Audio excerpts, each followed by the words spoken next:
実はすごくパワフルさを感じています。ちなみにね、この ZF 製のサスペンションなんですけれども、肩が全然窮屈じゃないっていうね。うわー、来てよかった。すごい景色は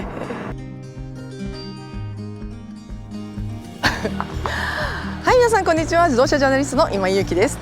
今日はですね、私こちらノサップ岬までやってきました。もうすんごい天気なんですけれども、実はですね、このノサップ岬、この辺りって冬の間しか晴れないんですって。ほとんど曇ってるということで、なんか先ほどねご飯いただいたんですけれども、そのお店が目の前にあるんですが、そこのですねご主人が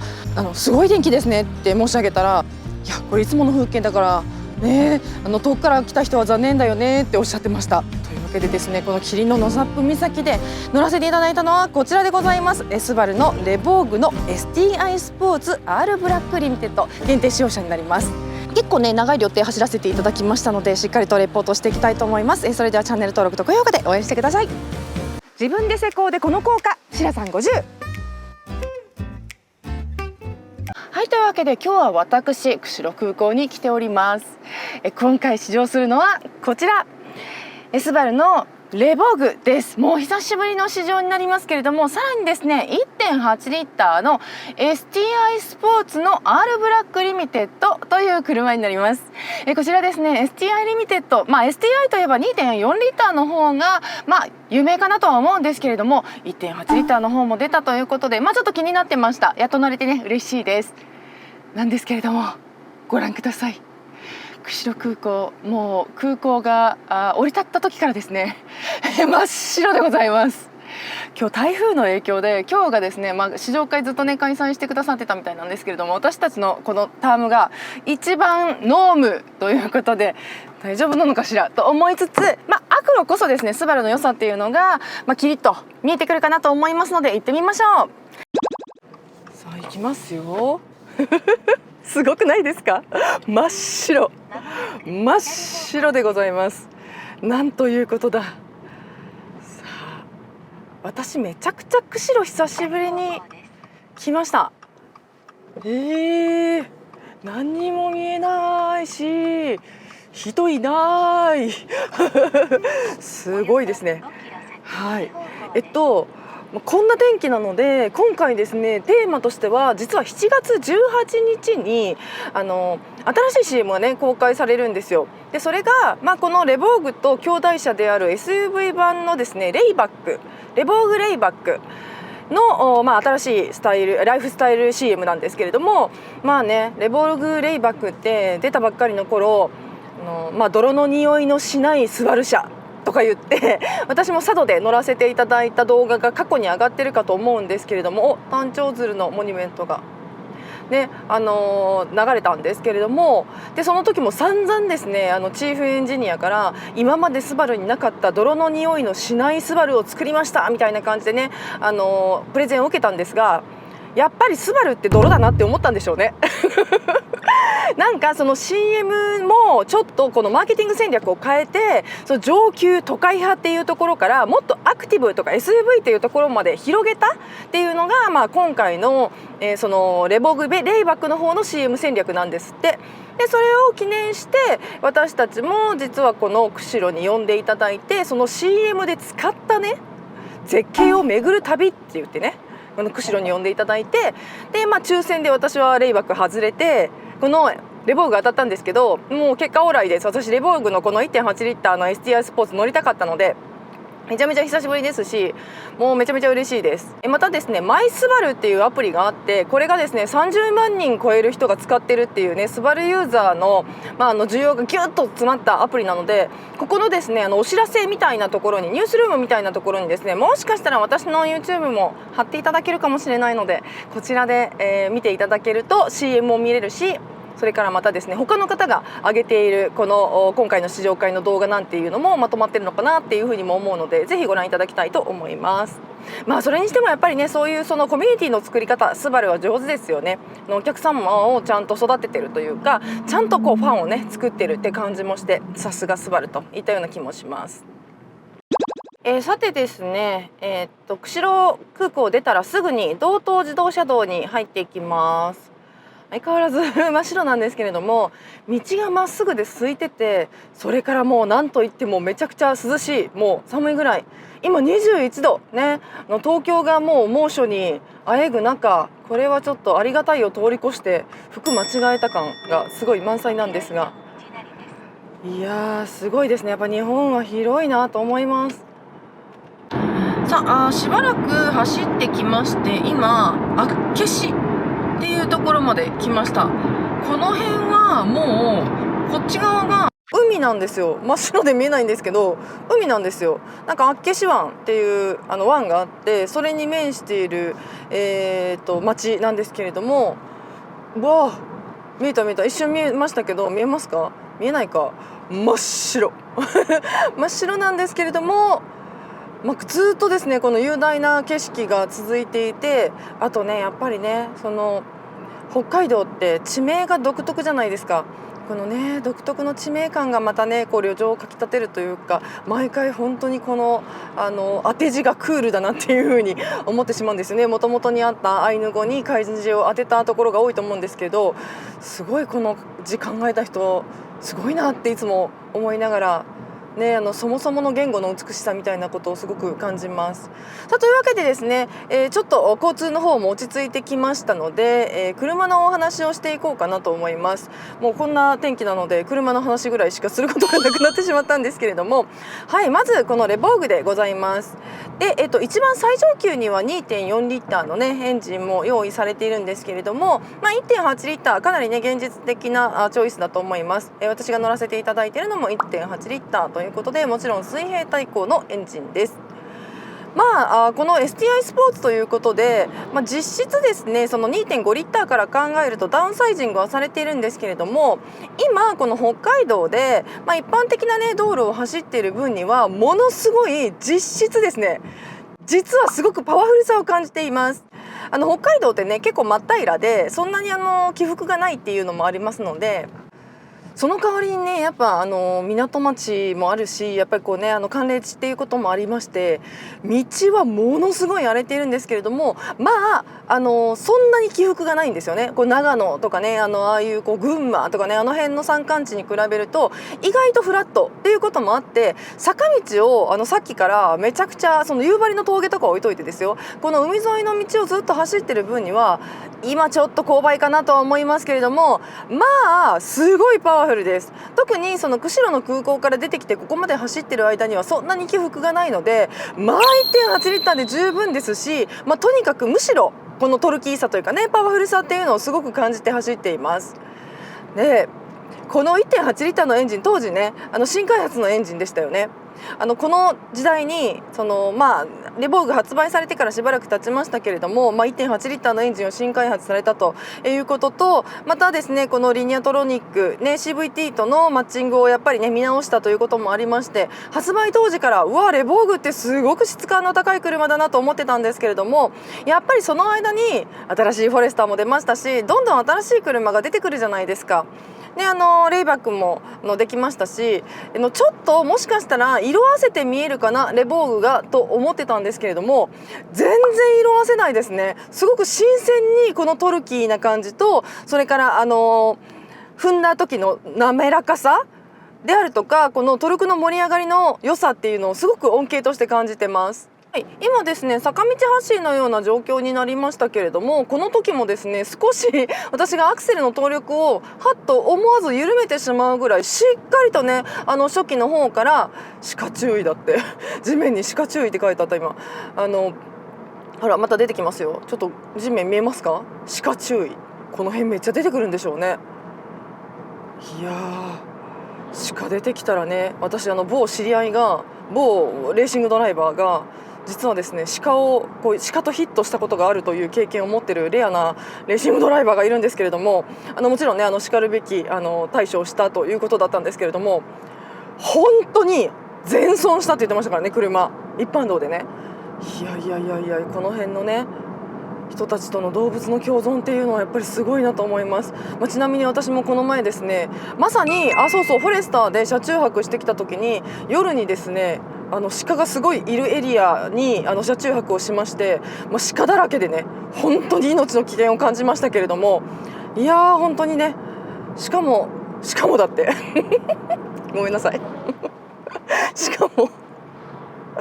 このエリアだとね夜真っ暗でしょうしね、いやいや北海道を感じます。さあというわけでですね、この新開発のエンジンだったということもありまして、それがですねこの時間を経っても、一切、色あせてないよと、むしろトルキーさを感じるよというところをですねすごい感動しました。あとですね、やはりその久しぶりに乗ってすごく感じるのがすごい剛性の高さなんですよね。でこのレボーグからだったと思うんですけれども、新しいねスバルプラットフォームを作りました。でこのプラットフォームの効果がですねやっぱり未だにすごく出てるなと思うんですけれども、ほらもうご覧の通りですね、やっぱり北海道道ねすんごい荒れてるんですよ。いっぱいこう割れとか欠けとかがあるんですけれども補修されておらず、特にセンターラインのところなんかはもう割れちゃってて、こういうところに乗るとですね、不用意に乗るとおそらく緩い車体だとかなりねじれたりとかよれたりとか、ハンドルに影響があったりとかするようなシーンだと思われるんですけれども、これがねすごいその剛性が高いがゆえにものすごくね、その乗った時のこうパンと跳ねる感じ、こう処理の仕方というかボディ側のそのギャップの受け止めっていうのにまさに本当に剛性ってこういうこと言うんだっていうことをですねリアルに感じられると思います。非常にですね乗っていて安心感を感じるところですよね。ですから、レボーグはそんなに大きな車ではないですけれども、この剛性のおかげでよりこのコンパクトなボディと相まって、非常にその路面からの受け止めの良さであったりとか、それから安心感、もちろん直進安定性であったりとか、それからコーナー曲がっていく時のその上物のブレなさっていうのをですね非常に強く感じる部分だと思いますので、ここはねやっぱり時代をね発売からしばらく超えましたけれども、時代を超えてもすごくいいなと思います。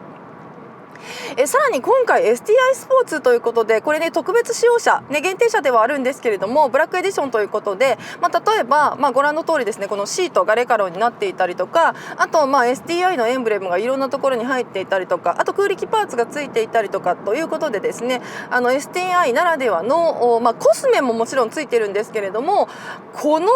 STI ならではのですね特徴としては、 STI スポーツならではの特徴としてはやっぱりね電子制御のサスペンションが搭載されているということだと思うんですね。でこの電子制御のサスペンションが ZF 製ということで、やっぱりね ZF メガサプライヤーとして、非常にですねいいものを作る、メーカーですよね。 ZF 製の例えばトランスミッションとか、それから ZF 製のこの、サスペンションであるとか、正直ですね外れなしで私は思っていて、 ZF 使うとどの車も大体良くなる、特にトランスミッションに関してはということなんですが、もちろんねこのスバルに関しては自社製のリニアトロニックね CVT 使っているので、それはちょっと今回の話ではないんですけれども、とにかく ZF というのはですね非常にメガサプライヤーとして実力のあるところです。でもちろんそれはサスペンションにも言えまして、このですね電動サスペンション非常にいいです。もうねなんて言うんでしょう、そのスバルってやっぱり肩柔らかい、これはねフォレスターの試乗の時にもすごく言ってると思うんですけれども、肩柔らかい足っていうのを作るのがすごく上手なんですね。でちゃんとしなやかにこう動くんだけれども、その先のその底つき感がないみたいなイメージで思っていただけるといいと思います。ただ単にガチガチに固めているわけではなくて、程よくそのちゃんと硬さがある、芯のあるというか、もうアルデンテっていうかね、本当に最終的にはゴツンとならないいい足っていうのがスバルの特徴だと思うんですけれども、これをその電動サスペンションでうまく作ってる、だから最もそのスバルらしいサスペンションを持ってるのが実はこの STI スポーツに入っている電子サスペンションかなと思うんですけれども、本当にうまく味付けされてると思います。タイヤとのマッチングでややノイズは出るんですけれども、このノイズはさておき非常にですね滑らかですよね。そうレイバックはオールシーズン履いてるんですけれども、このレボーグに関してもですね少しちょっとタイヤ側のノイズが気になるかなっていう感じはありますけれども、当たり自体は柔らかいですので、その高周波のねコーみたいな高いところの音の出るタイヤではないんですけれども、路面が荒れているのでねちょっとザラザラした低い感じのねノイズは入ってくるんですけれども、そのノイズに対してサスペンションの柔らかさっていうのはすごく感じるので、音ほど激しくないみたいなね感じのイメージです。なので非常にしなやかですし、このサスペンションの効果というのをすごく感じます。でこれが、プラットフォームと相まって、非常に、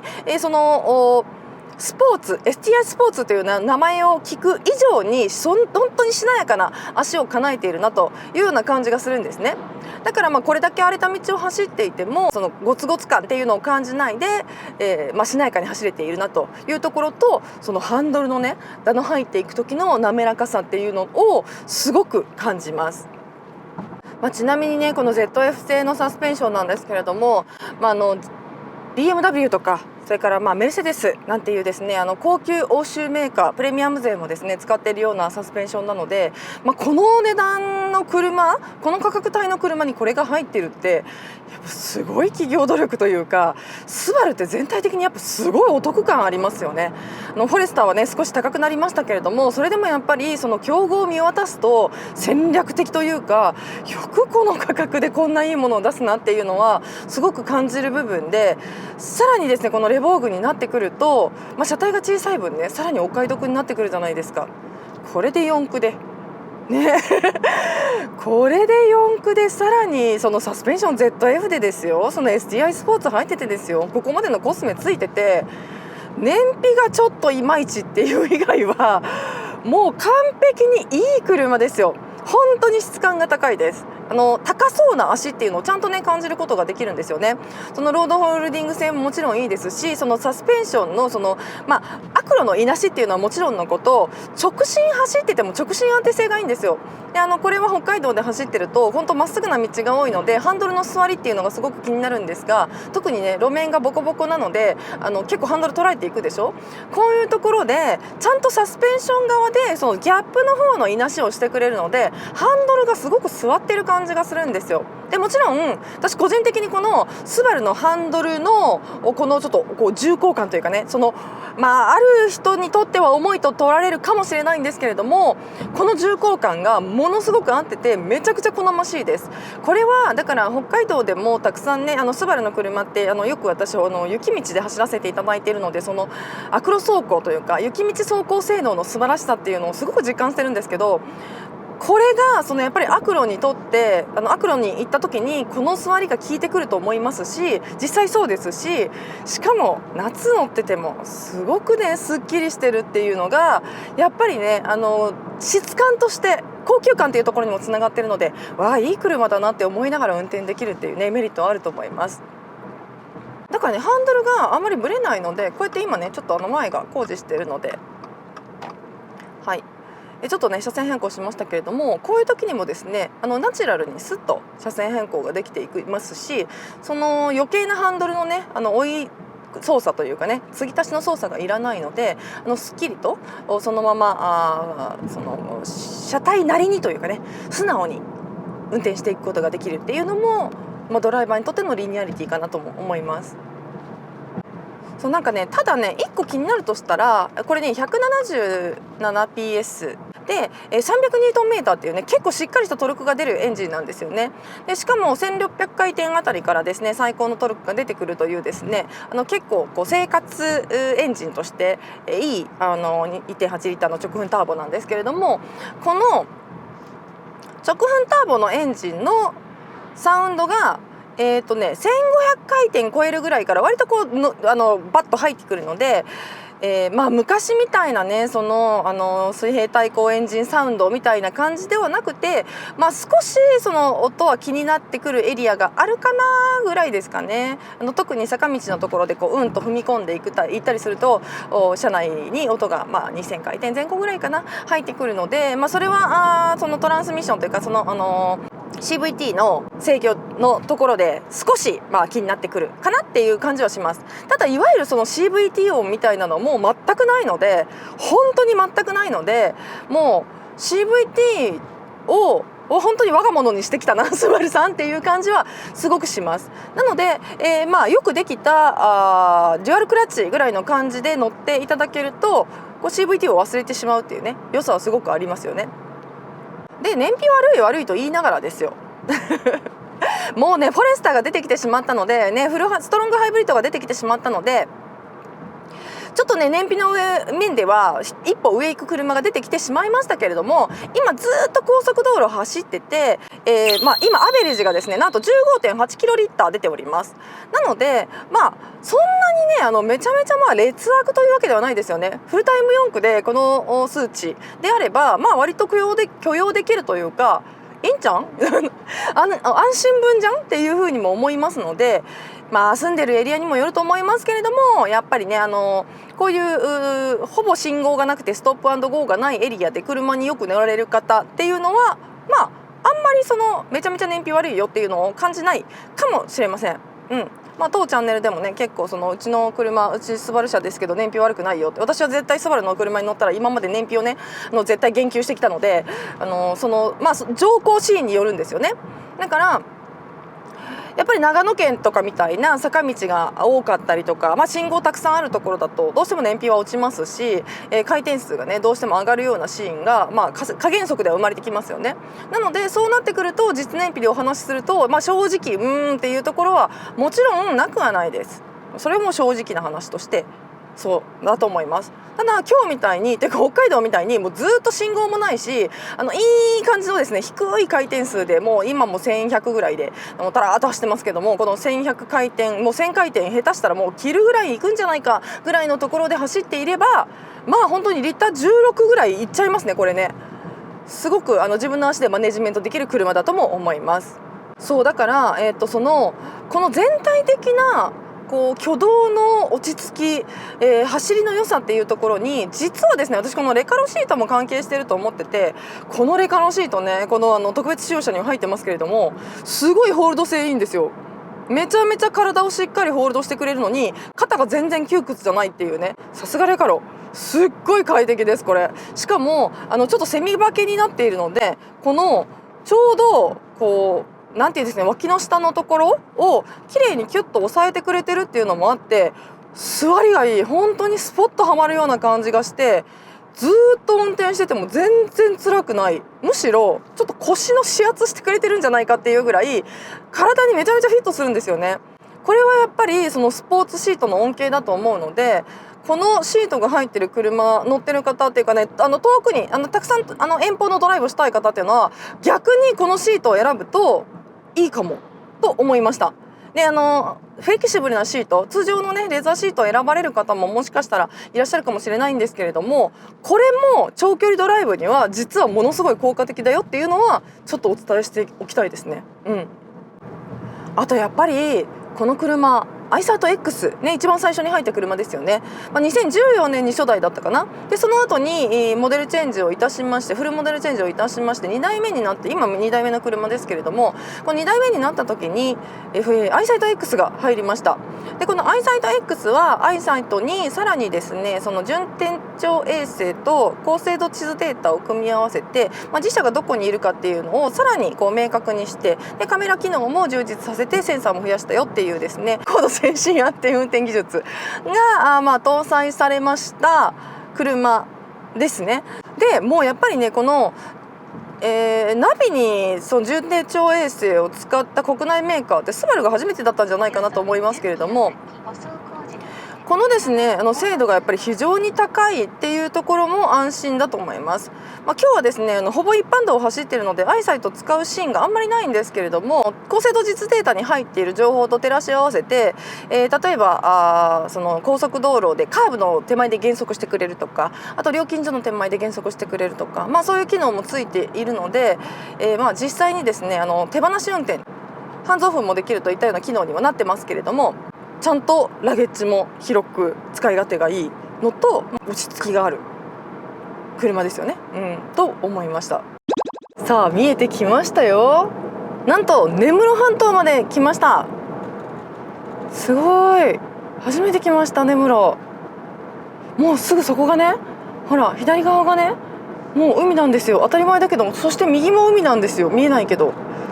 根室見えますか、看板がね、1キロ。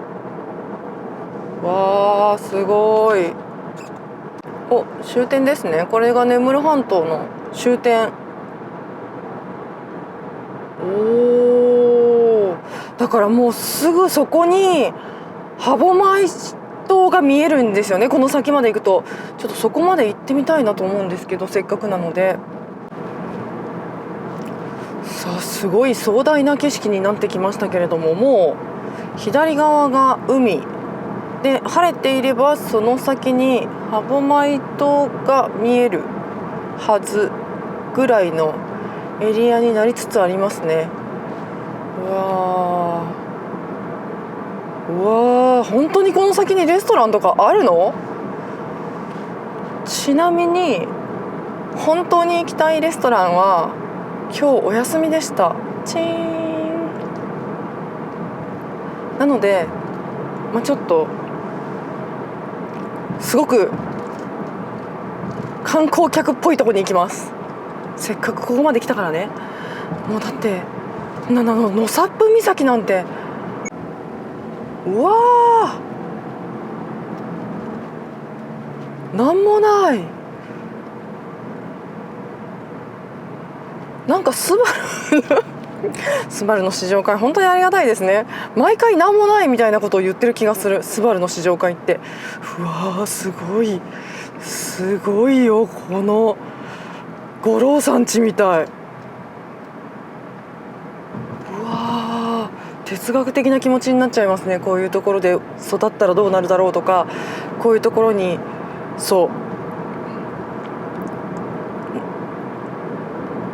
この前ドイツに行く時にですね、フランスとドイツに行く時にね、アイルランドの映画を見たんですよ。これ日本語でもしかしたら日本では上映されないかもしれないんですけど、すごいこういうところで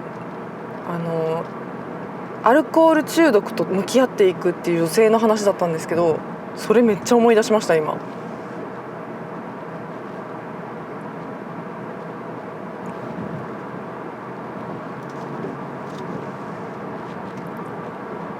なんか考えさせられますよね、こういう。うわー、来てよかった。すごい景色。何にもない左右。うわー、これ晴れてる時どうなっちゃうの？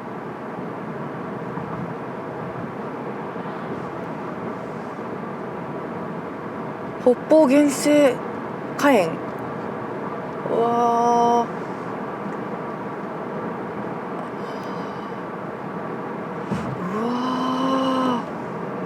幻想的ですね。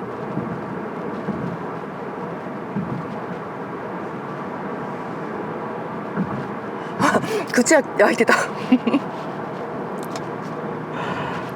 れはすごい圧巻ですね。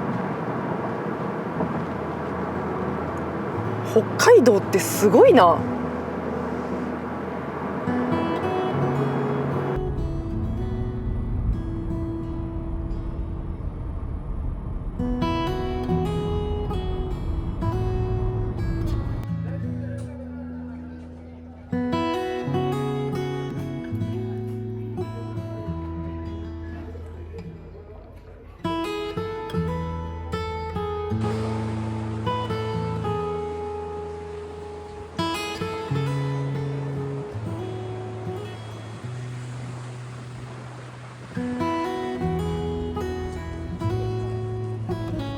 そうですね。はいの上で。こ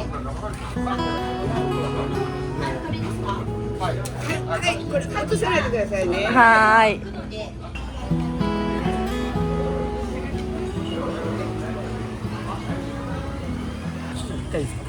ょっとありがとう。シールがこっちは。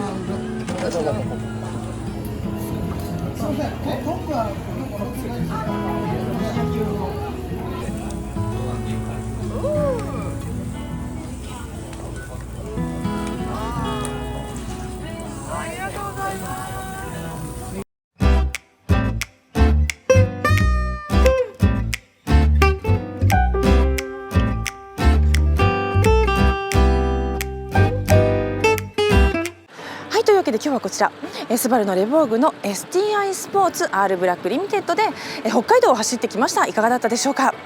非常にですね幻想的な風景の中で走らせていただきましたが、やはり今乗ってもいい車はいい車だなという感想でした。皆さんもぜひですねタイミングがあればこちらのレボーグ試乗してみてください。今日も最後までご覧いただきましてありがとうございました。チャンネル登録と高評価で応援してください。自動車ジャーナリストの今井ゆきでした。バイバイ。